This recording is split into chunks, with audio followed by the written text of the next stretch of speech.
Genesis 39. Joseph and Potiphar's wife. 1. Now Joseph had been brought down to Egypt, and Potiphar, an officer of Pharaoh, the captain of the guard, an Egyptian, had bought him from the Ishmaelites who had brought him down there. 2. The Lord was with Joseph, and he became a successful man, and he was in the house of his Egyptian master. 3. His master saw that the Lord was with him and that the Lord caused all that he did to succeed in his hands. For so Joseph found favor in his sight and attended him, and he made him overseer of his house and put him in charge of all that he had. 5. From the time that he made him overseer in his house and over all that he had, the Lord blessed the Egyptian's house for Joseph's sake. The blessing of the Lord was on all that he had, in house and field. 6. So he left all that he had in Joseph's charge, and because of him he had no concern about anything but the food he ate. Now Joseph was handsome in form and appearance. 7. And after a time his master's wife cast her eyes on Joseph and said, Lie with me.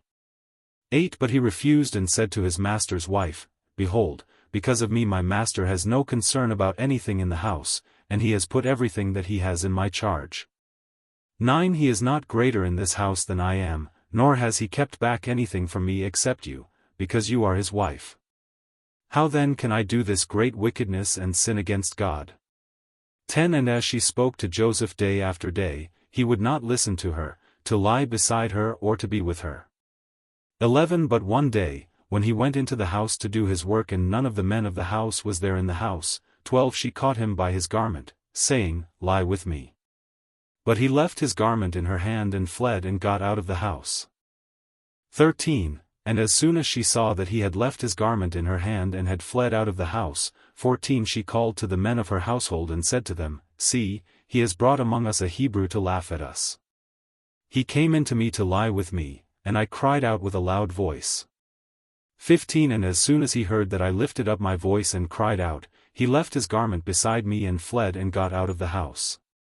16. Then she laid up his garment by her until his master came home. 17. And she told him the same story, saying, The Hebrew servant, whom you have brought among us, came in to me to laugh at me. 18. But as soon as I lifted up my voice and cried, he left his garment beside me and fled out of the house. 19. As soon as his master heard the words that his wife spoke to him, This is the way your servant treated me, his anger was kindled. 20. And Joseph's master took him and put him into the prison, the place where the king's prisoners were confined, and he was there in prison. 21. But the Lord was with Joseph and showed him steadfast love and gave him favor in the sight of the keeper of the prison. 22. And the keeper of the prison put Joseph in charge of all the prisoners who were in the prison. Whatever was done there, he was the one who did it. 23. The keeper of the prison paid no attention to anything that was in Joseph's charge, because the Lord was with him. And whatever he did, the Lord made it succeed.